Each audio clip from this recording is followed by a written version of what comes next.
What? You already have the divorce papers ready? I asked, incredulous. Yep. Scared you, didn't I?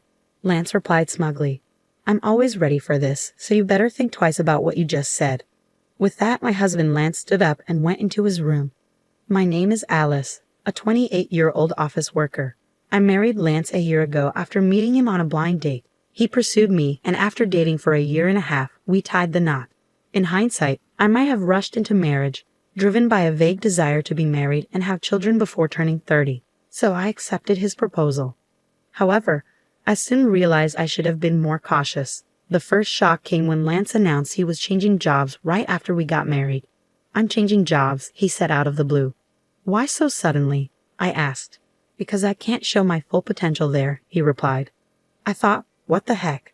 He then told me he had already submitted his resignation and would be leaving at the end of the month. He managed to switch to a job he wanted, but the salary was lower than at his previous company. At the time, I didn't mind because I was also working. But then he started pressuring me to quit my job. I would have considered it if Lance's income could cover our living expenses. However, his new job paid less. Lance kept assuring me his salary would increase soon, but there was no timeline. If I quit my job now, we'd struggle to cover rent and other expenses. I told Lance I will not quit my job until your salary goes up. He seemed to agree but kept asking me to quit periodically. Each time, I gave him the same response. Now, a year into our marriage, his salary still hadn't increased, yet he persisted. I was tempted to sarcastically say I'd quit, but then tell him I was joking and couldn't quit yet. If he wanted me to quit so badly, he needed to earn more money. He should focus on his own work before pressuring me. I wondered why he was so insistent and finally realized it was about his mother, Sarah. I just want to make things easier for you, Mom, Lance would say every time we visited his parents. Sarah would reply, Thank you, Lance. That's very kind of you. Lance would then glance at me, silently pressuring me to quit my job to take care of her. But Sarah wasn't ill. She was healthy, active, and financially independent. She enjoyed her hobbies and social life. If I were in Sarah's position, I'd be insulted at the implication I needed care. But Lance still wanted me to take care of her. Oh, if only one of us were home during the day, we could check on Mom every day, Lance would say. He wanted me to visit his parents' house daily. I asked him, Sarah is still in perfect health, so what do you want me to do? Lance replied softly, There are plenty of things you can do. Housework, running errands, helping her out. But with Sarah's part-time job and social activities, she isn't home much during the day, right? I countered. Even if she wasn't home, you could still do the housework, he said. What the hell is he saying? I thought. If I did all those things, I'd just be a housekeeper for her. Lance wanted to look good, especially in front of his parents. If he wanted to take care of them so badly, he should do the housework himself. I didn't have time for Lance's petty pride. So I didn't quit my job, nor did I visit my in-laws on my days off, except during holidays like New Year's. Come to think of it, Lance often gave me orders when we visited his parents together. He'd tell me to clean up, help his mom, or run errands. But I never did anything on my own. When I would say, Don't you know more about this area than I do? In response to being asked to go to the store, he would reply, There would be no point if I do it. I never understood what he meant by that. It seemed like he just wanted to make his wife obey him and feel good about how he was taking care of his parents. Gradually, that's how I started to see Lance. Was it because he wanted to look good rather than actually caring about me?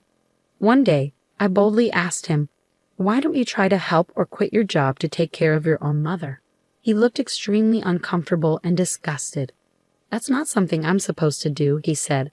I'm giving you these instructions so that my mom will think you're a considerate, useful wife. I hope you realize how kind I am to you.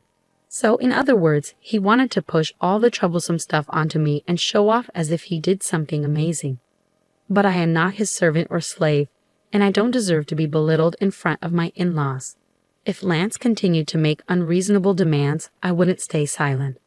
But he never changed his stance. He kept asking, When are you going to quit your job? And ordered me to do all kinds of things whenever we visited my in-laws. I reached the end of my patience and decided to talk it over with my husband. What do you mean talk? He asked. I thought we should discuss our future. Huh? What are you even trying to say? I'm honestly fed up. I'm fed up with you asking me when I'm going to quit my job and trying to get me to take care of Sarah. Why are you fed up with that? You're my wife, and you're supposed to take care of the husband's parents. Don't you think that's a big burden for me? Isn't it your responsibility as her child to help with the housework and take care of your own parents? No way. It's the wife's duty to do so. Are you the kind of person who doesn't care about family? I'm really disappointed that you would say such a thing. Let me ask you this. How have you been taking care of my parents? If I asked you to take care of them, would you do it? Lance looked at me blankly. What are you saying? Why should a husband take care of his wife's parents? So does that mean you aren't, and won't, take care of my parents? The husband's parents and wife's parents are totally different. What difference does it make? I can't understand. Ah, I didn't know that you were this clueless. It's like I'm talking to my old boss or something. What are you trying to say? I'm saying that the first priority should be the husband's parents. The wife's parents should be taken care of by you, the wife. What the? I couldn't believe what I was hearing. For Lance, the only family he prioritized was his own blood relatives. I'm so disgusted by you. I'm not going to your parents' house anymore. Huh. Why would you do that? Enough is enough. I'm the one who wants you to cut the crap. No way. How dare you talk back like that? My mom's right. Huh. Mom said you're a bad-behaved wife. That's why she gave me this. Lance pulled out a piece of paper from his bag.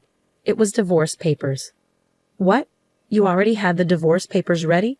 I was surprised, but Lance looked proud of himself. How's that? I scared you, didn't I? Because I'm ready for this at any time, so you better cool down and reflect on what you just said. With that, Lance got up and went into his room. No way. Why is Lance so selfish? His triumphant look made it clear he was using the divorce papers to threaten me into obedience. The fact that Sarah had prepared the papers confirmed my suspicion.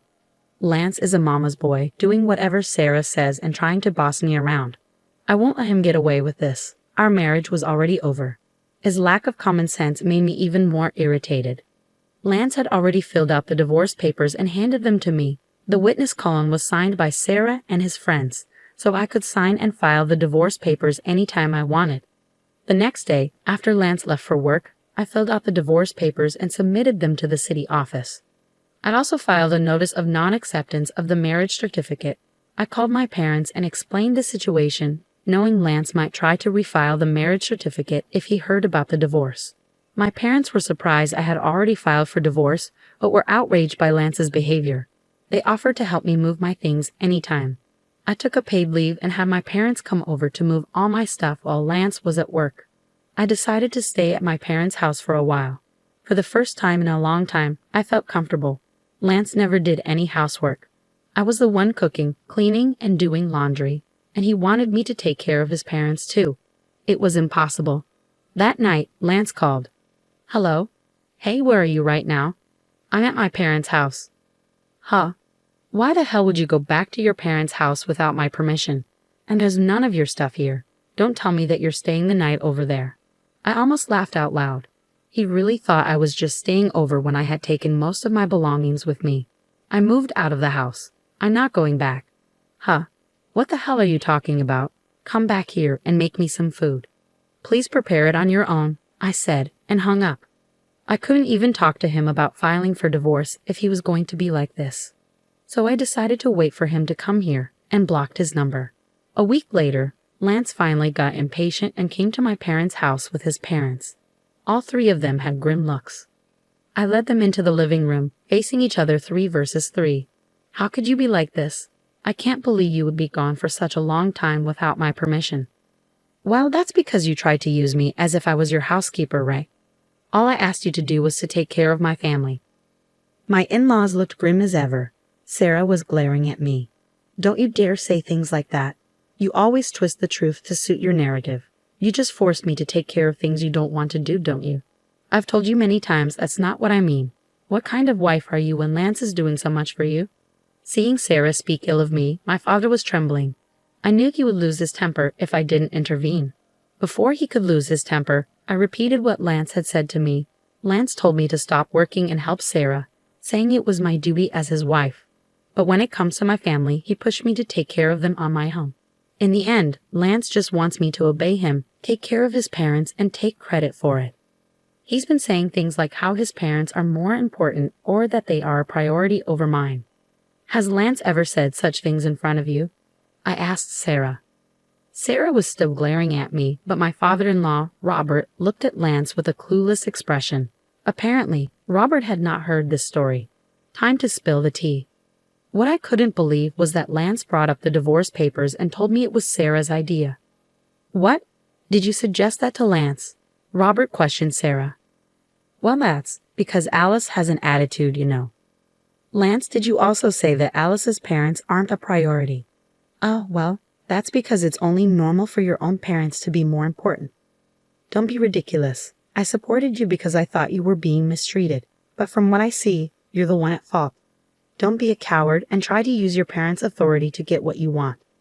Lance shrank down completely. Robert had said everything I wanted to say, and he apologized to us.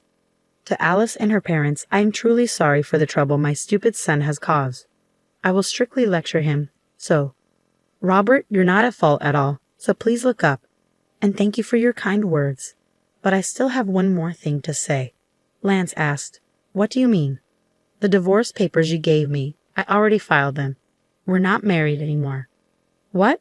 No. Lance and Sarah both turned pale. Why did you do that without my permission? Lance demanded. You told me you could file them any time you wanted, and you already filled out your part and had Sarah sign as a witness. Of that was, did you abolish?